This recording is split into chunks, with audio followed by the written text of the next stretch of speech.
मी अरुण खोडके. शिवचिंतन. इसवी सन 1689मध्ये किशोरसिंग खाडा या मोंगल सरदाराने राजगड जिंकून घेतला.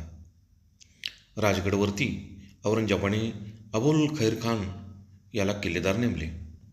त्याविषयी महम्मद असीम काफी खान लिहितो की अबुल खैर खान यास राजगडची किल्लेदारी देण्यात आली. मराठ्यांची फौज राजगडभोवती गोळा झाली. त्यांनी आपल्या बळाचे प्रदर्शन करून अबुल खैरखानास किल्ला खाली करून देण्यास सांगितले. फिरोजजंगचे सैन्य जवळपास होते, तरी तो नालायक आणि हलकट माणूस अबुल खैरखान घाबरला.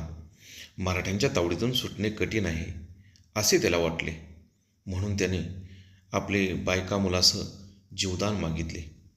रात्रीच्या वेळी तो किल्ल्याबाहेर पडला.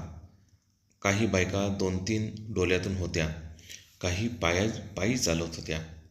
त्याच्याबरोबर जड जेवहार, कपडे लत्ते याच्या संदुका आणि पेटारे होते.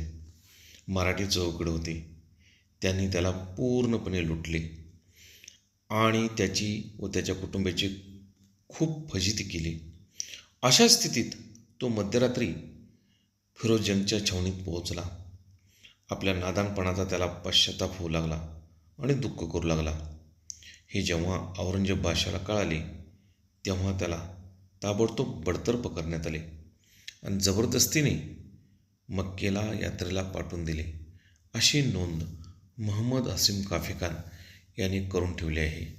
बहुत काय बोलणे. राम कृष्ण हरी.